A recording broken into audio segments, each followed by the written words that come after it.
Chapitre 4. Vous me cherchez? And I am feeling good. Les dernières paroles de la dernière chanson résonnent. Applaudissements pour le Wanderer Jazz Band de Neuville, clôturant son avant-dernière répétition par la même chanson, tradition oblige. Il s'agit du jazz band d'Henri et de Georges, respectivement batteurs et contrebassistes, anciens pompiers professionnels de la ville, qui ont monté l'affaire et qu'ils tiennent par les mûrs et fermes fruits de la passion pour la musique du haut de leurs 80 printemps. Pêche d'enfer et banane joviale. Le matériel, rangé dans la salle de la Maison de la Musique, servira pour demain soir. Ultime répétition programmée avant leur dernière représentation. Pour clôturer cette saison nationale et internationale, bercée entre Bruxelles, Bristol et même la Louisiane, en tant qu'invité ou en festival. Une scène sans prétention, dans un bar de la ville les reçoit. Mais on ne plaisante pas avec le public. Un concert de 10 personnes vaut un concert de 1000 personnes. Le sérieux reste de mise. Les répétitions ne doivent pas être prises à la légère. Répondre à ces conditions garantit l'amusement. Aux côtés d'Anita, la chanteuse, Gabriel le pianiste et Bertrand, le saxophoniste. Henri accompagne Georges pour fumer une cigarette. Lui a réussi à arrêter. Georges n'y voit absolument aucun intérêt et se moque d'Henri qui reste assis pendant 1 heure derrière sa batterie. Il se vante de rester frais comme un gardon, passer ce même temps debout en tenant sa contrebasse. Cette querelle physico-philosophique restera à jamais sans réponse, interrompue par les cris d'Enzo et d'Emma, ses petits-enfants, des jumeaux de 4 ans terminant leur course dans les bras d'Henri. Leurs parents les accompagnent. « Salut papa », dit Émilie, la fille d'Henri. « Salut ma chérie, quelle bonne surprise », dit-il en l'embrassant. « Salut les gaunes, on vient voir son papy ?» « Oui !» répondent-ils en chœur. « On vient passer tout l'après-midi avec toi, papy !» « Oh, c'est vrai ça ?»« Ah, ben, on a une petite course à faire, » dit Émilie. « On avait prévu de les emmener, mais si tu veux les garder... »« On veut rester avec papy, nous !» insistant les 2 petits. « Mais aucun problème, on a justement fini. Vous voulez faire quoi ?»« On veut aller au parc. »« Au parc ? Eh bien, c'est parti, on va au parc. »« Bon, eh ben, c'est parti, on va au parc alors. » répète Georges désenchanté. « Tu viens avec nous ?» demande Henri étonné. « Ben, c'est toi qui me ramènes, donc où tu vas, je vais. »« Ouais, bah ça te fera pas de mal un bon bol d'air. Allez, go, tous au parc !» Henri, Georges et les jumeaux descendent la rue jusqu'au parc de Neuville, domaine de l'hôtel de ville se dressant à une centaine de mètres. Henri a son coin favori, bien connu de ses petits-enfants déjà arrivés au praticable et jeux de plein air. 5 minutes écoulées, les 2 papys, pour moitié fumeurs, prennent place sur le banc près des jeux, gravis déjà 12 fois par les enfants. Pour la 13e fois, ils exigent un témoin pour leurs exploits. « Tonton Georges, viens nous chronométrer, s'il te plaît. »« Oh, tonton est fatigué, bande de petits monstres, » dit-il avec une souriante mauvaise foi. « Demandez à votre grand-père, à moins qu'il ait oublié ce qu'est une seconde. Pff. Et moi, je suis debout avec mon gros violon. Et moi, j'ai une forme olympique alors que je fume. Rigolo, va !» s'exclame Henri, debout face au fainéant Georges en le singeant. Henri partage un moment de complicité avec ses petits-enfants. À chaque faux pas sur le praticable ou à chaque seconde de perdu, la sentence tombe. 5 secondes de chatouille en bonne et due forme. Mais les enfants de 4 ans possèdent une arme secrète. Leur âge. Henri, 13 fois plus âgé, voit sa courbe d'énergie chuter 13 fois plus vite que le temps nécessaire à leur récupération. Son naturel et inéluctable abandon le conduit à rejoindre le banc des seniors, présidé par Georges. Ancien pompier, oui, mais grand-père de 80 ans tout de même. Georges profite de l'instant afin de lui parler d'un sujet qui le préoccupe. La récente mort de la femme de son ami. « Bon, comment ça va ? Pleine forme. J'ai pas l'air d'aller bien ?» répond Henri, le regard fuyant. « Tu sais de quoi je parle. On va pas la jouer psychologie de comptoir à 3 sous. Ta femme est morte le mois dernier. Tu m'en as à peine parlé alors qu'on se connaît depuis 60 ans. Ton deuil, il est minable. Faire croire que tout va bien. À d'autres. T'es paumé. On y va.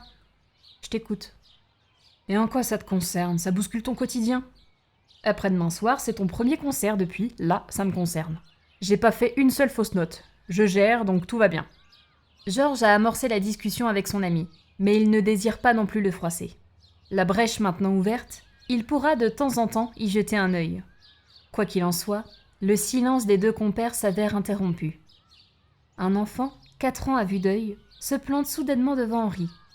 Il plonge la main dans son petit sac à dos, il en sort une boîte en bois. « Bonjour monsieur », dit-il poliment d'une petite voix. « Salut Gaune », répond Henri. « Comment tu t'appelles, mon grand ?»« Nathan, j'ai 4 ans. »« Salut Nathan, tu as le même âge que mes petits-enfants », dit-il en les désignant du doigt. « On vous a vu jouer de la musique, et on est aussi au parc avec ma maman. Ma maman vous aime bien, elle dit que vous êtes un bon musicien, que vous devez avoir une bonne mémoire et que vous êtes un super papy. Elle vous donne cette boîte, elle dit que vous saurez vous aussi la donner. » « Oh, c'est très gentil ça. Elle est où ta maman? Faut pas qu'elle soit timide. J'aimerais la remercier, dit-il en la cherchant. Elle est partie parce qu'elle toussait trop, et quand elle tousse, il y a du rouge dans sa main. Mais elle va guérir et on ira à l'océan après. Il y a du rouge dans sa main quand elle tousse, dit Henri, l'ancien pompier, à l'autre. Où elle est ta mère? Elle est malade? Insiste Georges auprès de l'enfant. Oui, elle est allée à l'hôpital. Mais elle a dit que je pouvais rester avec vous et jouer. Oh, putain, c'est quoi cette merde? Marmonne Georges. Je peux jouer avec vous?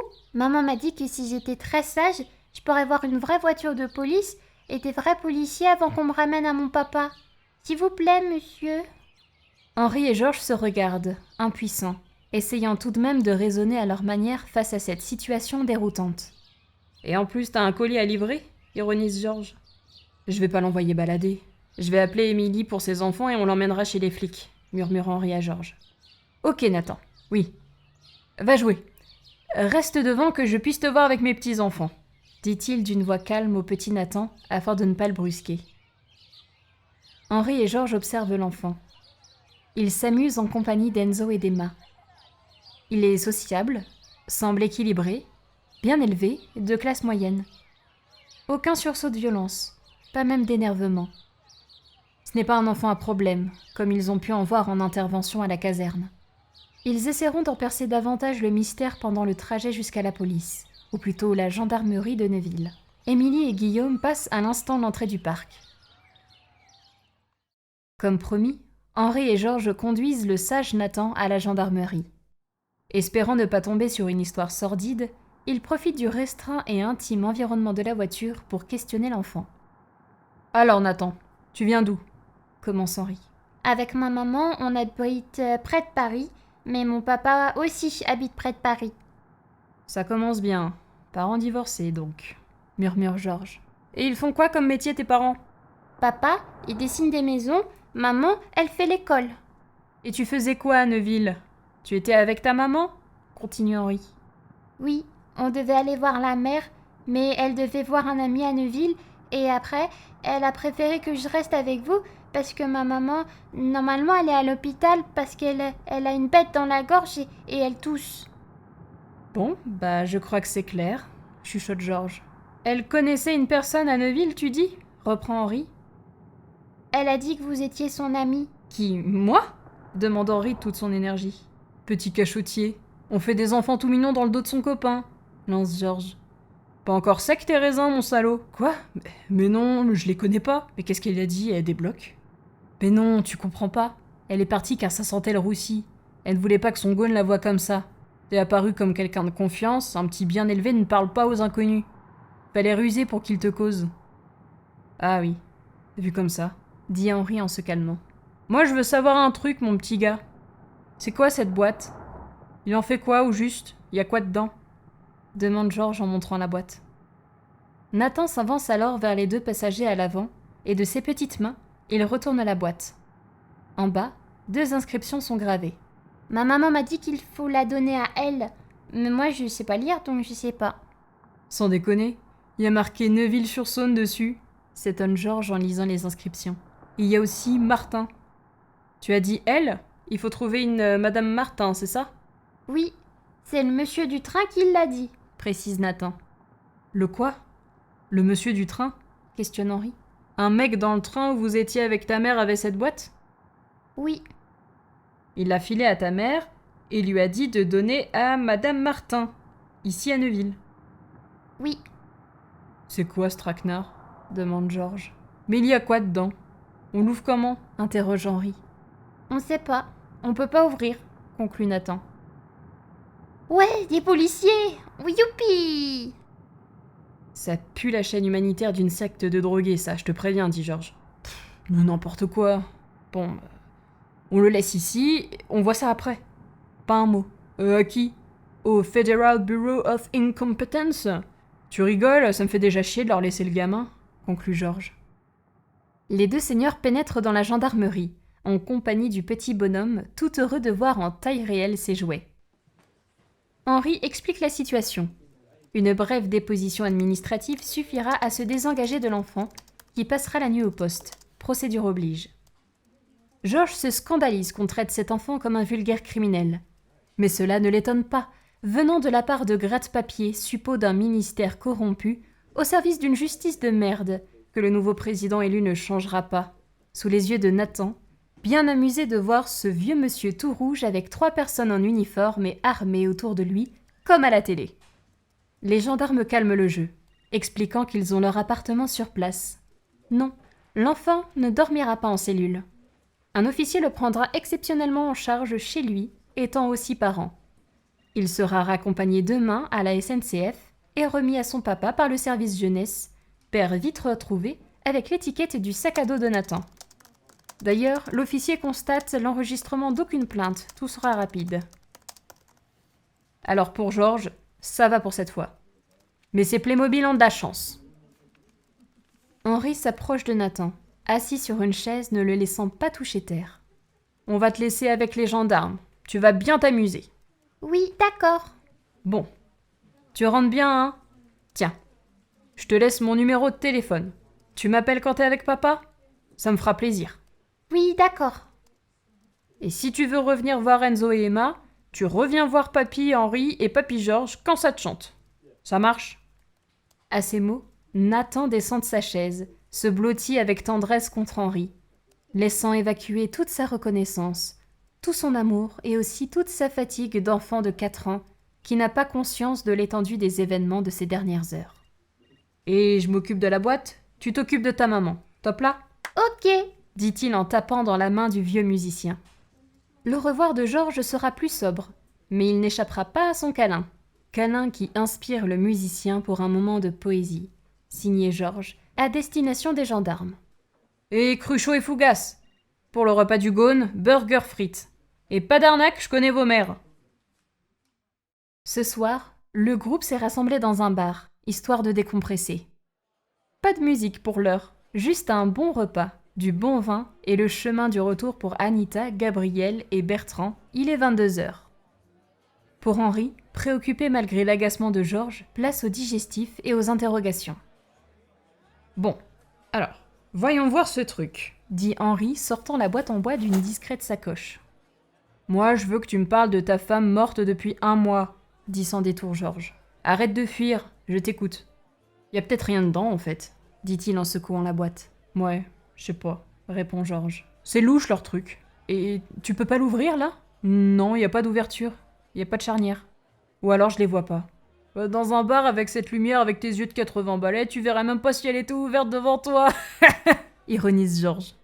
Bon, de toute façon on n'est pas censé l'ouvrir, on s'en fout, s'agace Henri. Faut qu'on la file à Madame Martin. Il doit pas y en avoir 40. Faut être efficace. Moi ça me dit que dalle. Pas le souvenir de lui avoir éteint son feu à celle-là. Rétorque l'ancien pompier qui fut manifestement très professionnel. Martin. Moi non plus, ça me dit rien, réfléchit Henri. Peut-être qu'à la mairie, ils nous aideront ? Pff, à la mairie. Pour leur dire quoi ? On cherche une Martin ? On sera bien avancé. Bon bah, on fait quoi alors ? Ça te tient à cœur, dis donc. Soit tu te fais copieusement chier dans ta vie, soit tu cherches un truc. Le pardon ? La rédemption ? L'absolution ? Ou juste draguer la mère ? Oh, ça va, la ferme. Réfléchis avec ta tête, reprend Georges. De ma fenêtre, voilà comment je vois les choses. À la mairie, ils t'aideront pas. On sait rien sur elle, on sait même pas son âge. Si c'est une vieille, il y a l'hôpital gériatrique à Neuville. On sera bien avancé aussi, la plupart sont même pas du coin. Et à la limite, pourquoi ne pas avoir envoyé le colis directement là-bas ? Sinon les pompes funèbres, mais là, c'est voie sans issue. Et puis, c'est peut-être une gamine, cette Martin. On va pas se taper toutes les sorties d'école et des collèges. Tu nous as vus? C'est la tôle directe. Et pas sûr que le jazz adoucira les mœurs là-bas. C'est une madame ou une mademoiselle en fait, tu le sais toi? Au moins, c'est clair. Faisons les choses dans l'ordre. Premièrement, tu m'invites, j'ai plus un rond. Deuxièmement, tu me ramènes, je suis bourré. Troisièmement, tu dors à la maison, demain on s'occupe de trouver la fille sur internet. Internet? Et faut vivre avec son temps, jeune homme. Il te faut une Martin à Neuville? Eh bien, on va trouver une Martin à Neuville sur les pages blanches, jaunes, on fera toutes les couleurs possibles. On avisera après. Répondant à l'invitation de Georges, l'un évitant une fois de plus la solitude de l'autre, Henri passe la nuit sur le canapé du salon de Georges. Divorcé depuis plus de 30 ans, dont les photos de ses grands-enfants, grands-petits-enfants, ornent ici et là les murs tapissés de décorations, honneurs et autres photos de casernes de son viril et bordélique appartement.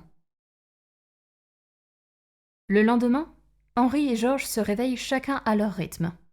Au son d'une musique jazzy, éveillant avec douceur les sens d'Henri à l'odeur du café qui envahit la cuisine. Au rythme des tam-tams d'une gueule de bois pour Georges, s'initiant à la batterie intracrânienne. Chacun jouant sa partition dans cette symphonie matinale promettant d'être fructueuse, l'impatient Henri, tasse de café à la main, attire Georges devant l'ordinateur préalablement allumé et l'assoit sur le siège du bureau. Bon, allez go, page jaune, blanche, truc, bidule, on y va. Martin, Neuville. Ouais. Bon. Alors, page blanche. Martin. 69 250 entrées. 0 résultat. Hein? 0. Il n'y a pas de Martin à Neuville-sur-Saône. Page jaune non plus, donc ni entreprise ni profession libérale. Bah, désolé mon vieux, je sais pas quoi te dire. Non, ça colle pas. Recommence putain. Mais recommencer quoi? On a que 2 trucs. Martin et Neuville. On est vernis avec ça. On a 80 balais. 60 ans de caserne. On connaît même pas ce nom nous-mêmes, c'est dire. Je peux pas me tromper avec nom une ville sur un site quand même. Bon, ok, t'en as rien à foutre, j'ai bien compris.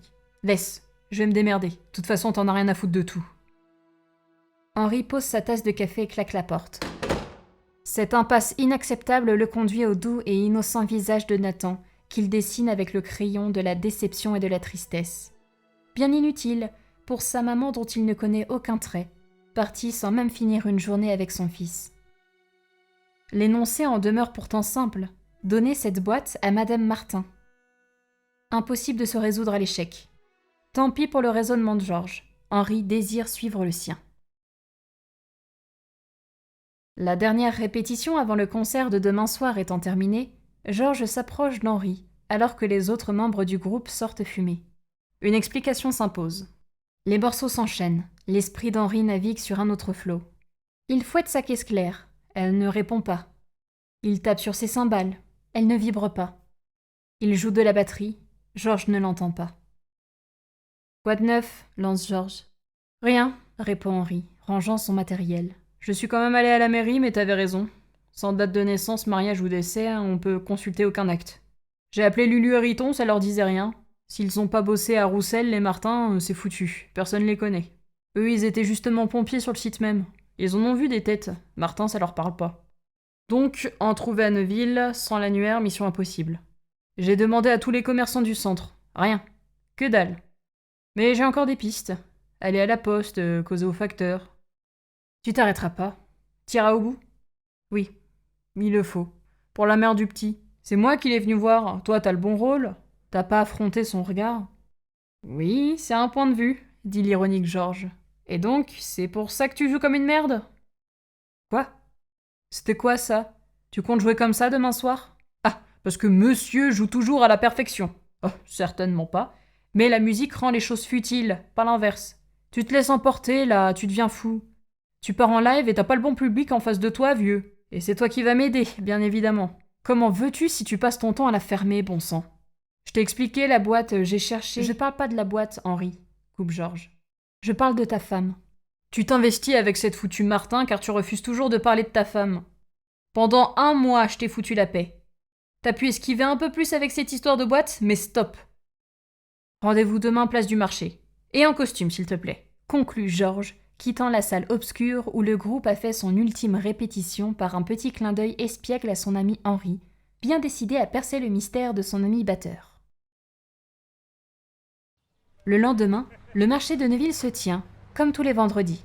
Toujours réputé pour être un vrai souk, ou un véritable centre commercial sans les murs, ou un bazar empêchant la circulation des amnésiques têtes de mule, voulant le déplacer à un autre jour que le vendredi, sans savoir lequel, bien sûr. Il s'étend le long de la route d'un côté du pont, puis sur le parking, où l'on se gare pour prendre un bus de l'autre côté, devant un petit parvis en bord de Saône, celui dont un des murs porte la plaque des Frères Lumière. 9h du matin. Henri pénètre dans ce marché au parfum de linge neuf, puis de pains artisanaux, de fleurs, de poissons, de légumes bio, de volailles, pour y retrouver Georges, en costume aussi, à une autre entrée, précisément postée au niveau du pont, entre les deux parties du marché.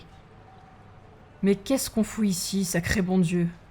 demande Henri. « Tu es très beau. »« La boîte ?»« Oui, ici, dans le sac en plastique. »« Alors, on t'a dit, donnez cette boîte à Madame Martin de Neuville-sur-Saône. » Que l'on ne peut pas trouver. Oh que si. À ses pieds, une pancarte cartonnée de 2 mètres carrés qu'il déplie. Martin, Martin, on cherche Madame ou Mademoiselle Martin de Neuville-sur-Saône. C'est pour un héritage. On cherche Madame ou Mademoiselle Martin de Neuville-sur-Saône. Si vous la connaissez, manifestez-vous, c'est important. Gros héritage à la clé. Hurle Georges à la populace neuvilloise. Non mais qu'est-ce que tu fiches ? Demande Henri paniqué. Ça va marcher, l'oisiveté des gens, mon ami. On cherche Madame ou Mademoiselle Martin de Neuville-sur-Saône. Bonjour, messieurs, dit une vieille dame s'approchant. Vous m'appelez, je crois ? Bonjour, ma petite dame. Vous vous appelez ? Demande Georges. Jacqueline Martin. Madame Martin, enchantée, dit-il de son regard effronté à Henri. J'y crois pas, s'exclame Henri. Habitez-vous Neuville-sur-Saône ? Non, par contre, j'habite Montanet, mais c'est tout à côté. Avez-vous habité Neuville-sur-Saône une fois dans votre vie ? Non, pas du tout. Mais vous vous trompez peut-être, Montanet, c'est pas loin. Disparaissez, vampire, croqueuse de diamants. On perd notre temps.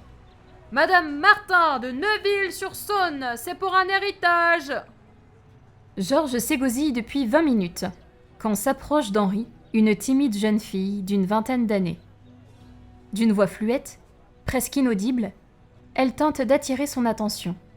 « Excusez-moi, monsieur, vous me cherchez, je crois. Mon nom est Martin, j'habite à Neuville.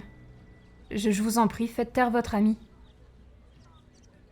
Après un bref entretien avec cette jeune demoiselle, qui a interdit à son fournisseur d'accès Internet de publier ses coordonnées aux divers annuaires une fois sa mise sur liste rouge, Henri se sépare de la boîte en bois, s'inclinant de bonne guerre à l'émotion d'un contrat respecté, validé par Georges.